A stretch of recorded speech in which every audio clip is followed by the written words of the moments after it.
Good morning. Welcome to Awake and Arise, our Monday training. We're going to be talking about some cool stuff today. Over the last week, we have talked about a little bit about how our brains work and things that has really helped me and my family feel better, and becoming better of who we want to be. Me, who I want to be, and my family. And today we're going to talk about this thing that I've been thinking is pretty darn cool. It's their laws. In our church we talk about the law of tithing and the law of the fast and the law of the harvest and things like that. Well, I've learned that there's also other laws, and I'm finding them all over. Anyway, I came across this book called The Laws of Success by Sterling W. Sill. It's out of print, so you have to find it on Amazon or eBay or at your local thrift shop. Anyway, the one I want to talk about today is called The Law of Abundance. And when I was introduced to this concept, it was literally life-altering. I've had so many things happen over the last 6 months. It's just been changing how I've been thinking. Now think about this. When the world was created in the beginning, God didn't create lack. He created more than enough. In fact, scriptures tell us there's more than enough. There's always going to be enough. So I'm going to just read a couple parts out of this chapter of the Law of Abundance, and then I'm going to talk about it and how that's changing things for me and my family. So he starts out with this. He says, suppose you had a son whom you love very much and that you had surrounded him with every opportunity and all good things. He could have all the education he wished. The medical knowledge is available that if followed, would give him a strong body and a clear mind. He could develop personality, courage, industry, and leadership to his heart's content. And all the best things would be available to him in the greatest abundance. Can you conceive of placing any limit on him as long as this abundance was in his interest? So think about that. If you have a family, if you had everything to give that child in the way of them learning and growing, would you want to hamper that and inhibit that? I'm not talking about spoiling children and giving them every Xbox and Nintendo and the latest phone and all that. I'm not talking about that. I'm talking about opportunities for them to learn for themselves and grow. And I thought about that, and I'm like, no, if I had that to give my kids, I would give it to them. Every opportunity that served them best. How to be healthy and how to manage themselves and manage people and, become a good leader and all that. Anyway, so I got to thinking, God being our Father, why wouldn't He want to give us every good thing? Okay, so think about a couple of these points I want to make. Nature gives everything in abundance and expects us to manifest that abundance in our own lives. Think about how lavishly nature rewards us for the things we do in a material way. If we plant 1 bushel of potato seed in the ground, we can get back 60 bushels of potatoes in return. A single potato carried to England by Sir Walter Raleigh in the 16th century multiplied itself in food for millions. That's a lot from just 1 bushel of potatoes. A single tomato seed can multiply itself 1 million times in a year. 10 forests can come out of 1 acorn. 1 twig from an apple tree planted in the ground may become a great tree, producing foliage and blossoms and fragrance and fruit, not just for 1 year, but for many years. 2 eggs that were intended to eat for breakfast tomorrow morning could be hatched into a pair of fowls and multiplied to cover the earth with poultry. So think about this. Everything was designed to give us abundance. There is no lack. The only lack is the limitations we place in our minds. And that is just a concept that totally has me intrigued. Jesus said, and all things whatsoever ye shall ask in prayer, believing that ye shall receive. And then he said, given it shall be given unto you, good measure, pressed down, shaken together, and running over. To me, that kind of reminds me of a cup of brown sugar. all pressed down and you know, build it up. It just is running over. You know, it's just all packed in there, all good. Whatever we ask for in faith, we get, we will receive. But that faith is the key thing. And when we act, when we have the faith and we go out and act, that helps bring those things to us. In here, Mr. Sill says, to be in want is a sin. Plutarch said that while poverty may not be dishonorable in itself, it is usually a manifestation of laziness, intemperance, carelessness, lack of planning, and a lack of courage. The essence of the law of abundance is that we must believe in abundance. Whatever we tend to believe in the way of abundance or lack, is usually what we have showing up in our lives. And the more we think about it, the more we bring that to us.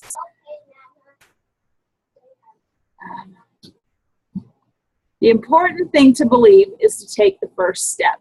So when you have a high level of faith, and you have this faith and you believe, it's like watching the end of a movie, seeing and knowing what that end of the movie is, and then you go back and watch the rest of the movie, that no matter what else happens, you know that the movie ends a certain way. And no matter how scary or dramatic or anticlimactic that the rest of the movie is, you know how the movie ends.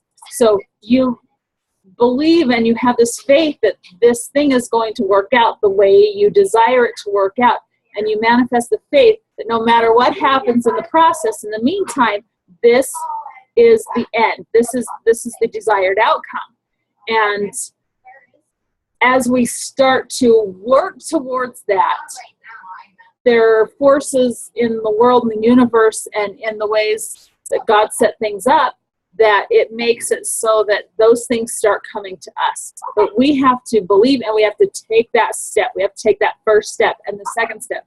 And as we take a step, then another one appears. So we get further and further along as we continually make these little steps. And sometimes it feels like we're not making very much progress, but it's still progress. And so don't be hard on yourself with that. Just beginning is like the first half of the job. Just getting started is just the hard part. He says, it was never intended that we should be poor or worried or unable to pay our bills when we're surrounded with an abundance merely for the asking. So I put this law into practice myself, and I've had some amazing things happening. It's been really cool. Mr. Sill says here, our achievements today are but the sum total of our thoughts of yesterday. You know, like I said, you know, if we're thinking lack and limitation yesterday, that's kind of what we're going to be feeling again today and feeling again tomorrow. And it just kind of perpetuates itself. But the same thing with the abundant mentality. We believe in abundance. We believe that God's providing for us, you know, as long as we're working and doing our part. And we move forward in faith with that. And then it shows up in our world, in our here and now, in our present. And then we feel that more. And then we have that happen again tomorrow. It creates and manifests itself the next, you know, over the next periods of time. And it's just so cool. If you're in that lack place, that you can actually take your thoughts. And it's just so cool because humans are the only creatures that can think about what they think about. You know, you can think about what's going on inside your head. And if you realize you're having those negative thoughts, you can say, well, time out. I'm done with this negative thought. I'm not going to do this negative thought anymore. You pull out the weed, put in a flower, write a new statement about who you are, what you believe. You know, I believe in abundance. I believe God takes care of his children. Consider the lilies of the field. Okay? And you write that out and you put it where you can see it, and you say it several times a day with feeling, and you believe it, and it changes how our brain works. It really literally wires the neurons and the synapses going on in the brain. It's just so cool. I have a couple more things I want to share. Okay, yeah, we must be very careful about what we think because that's what we become. The more we think about things, the more we become that. The more we get negative and doubtful and thinking the world's against you, the more that you feel that and it becomes more of you. And the more you think happiness and grateful and gratitude and praise, you know, for the things you have and the things that you are and the things that you're able to give and share with others, the more that comes back to you. And that's the cool thing is the more you give out, the more you get back. It's a beautiful thing. It always comes back in greater abundance. Instead of when we come up with those hard situations, you know, we've been working on this stuff and it's hard and you come into this situation that, you know, like in the movie, it's one of those dramatic scenes and it's just really hard and you feel it emotionally.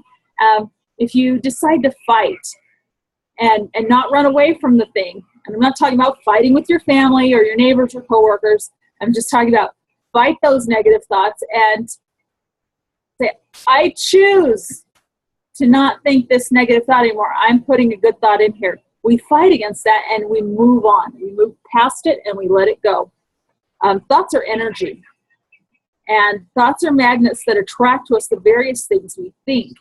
The greatest shortcut to prosperity is to believe in it. Prosperity attracts, poverty repels. In one way, failure is like success. Both are inside jobs. People live in poverty and want because they are so wrapped up in their suffering, they're feeling it, okay? They're in their suffering that they give out thoughts of poverty and unhappiness. Thoughts attract in kind. You know, people who are alike kind of come together. You know, bird watchers get together, you have book clubs, and people like to go hunting, you know, sometimes do that together. You have people who are alike. And so same way, thoughts that are alike come together. Thoughts attract in kind. When we think poverty, nothing else is possible. All our lives, we have known in a vague sort of way that developing our faith, like getting money, is the result of earning it. But most of us never get very good vision of that very powerful idea. Summed up, the result of all experiences, or the result of all experiences that man gets back exactly what he gives out, except that it's multiplied. That's just such a great concept. I'm going to close with this little poem. I bargained with life for a penny, only to find dismayed that anything I had asked of life, life would have gladly paid. The only difference between the penny and the anything is the limitation I placed on that in my mind. And that is just so cool to me. That just boggles my mind. My mentors actually have 2 podcasts that they dedicated to this chapter of the Law of Abundance. I'll be posting the links to that in the recording of the video, and they go over the whole chapter in great detail with a lot of discussion. So if this idea is something that intrigues you, I encourage you to go listen to those 2 podcasts, part 1 first and then part 2 second, and listen to that. And just listen with an open mind and heart and see if it doesn't resonate with you and say, oh, yeah, there's something to this. Okay, that is our Monday training, and I will see you all back on Wednesday. Have a great day.